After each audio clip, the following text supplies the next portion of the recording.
Kar se tiče ministra Svetlika, pričakujemo, da bo podal predvsem predlog, ki bo omogočil, da bo stranka Desus morda spremenila svoje stališče do pokojninske reforme.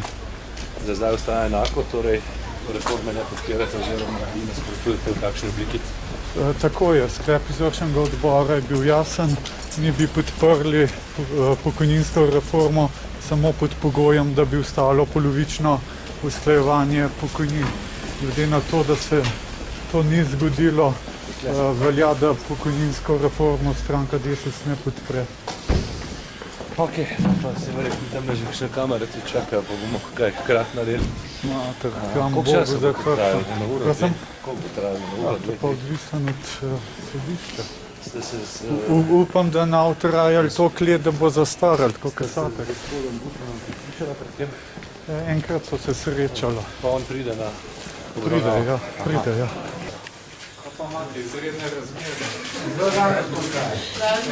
Kako je prijetno dolžen na sodišče? Se bom tudi šel na dolžen. Poglejte, jaz sem zadovoljen, da je prišlo do sodnega postopka, v katerem bom lahko dokazal svojo nedolžnost.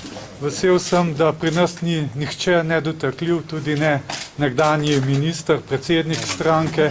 In upam, da to pomeni, da bo začela pravna država pri nas delovati. Tako da pričakujem v naslednjih tednih, mesecih, da se bodo vsi tisti, ki nevestno delajo v službi, teh je pa kar precej, tako v vladi kot tudi v gospodarstvu, da bomo imeli take odmevne kazenske postopke. Kdo pa je še v vladi zdraven, če lahko malo poveste? No, poglejte, po moje vsi prometni ministri so verjetno zelo vestno delali, kar se tiče avtocestnega križa. Kako da je sploh prišlo do zmanjšanega naročila? Zakaj ste sedaj vi ključni igralec pri tem? Nič ne vem o tem, da bi prišlo do zmanjšanja naročila. Kaj vam pravzaprav učitajo danes? Učitajo mi, da sem kršil pravilnik, ki ne obstoji. Ampak zdaj ste pa, da ste pomanjkljivo opremljene Patrije pač naročili, ki bi jih bilo potrebno na to nadgraditi, ne? To ni dejstvo, to imate napačne podatke. Mi smo nakup izvršili v skladu z vsemi predpisi in zakoni.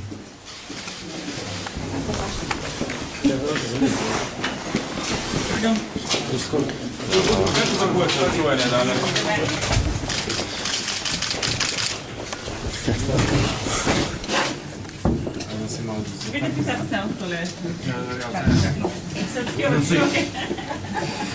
Gremo?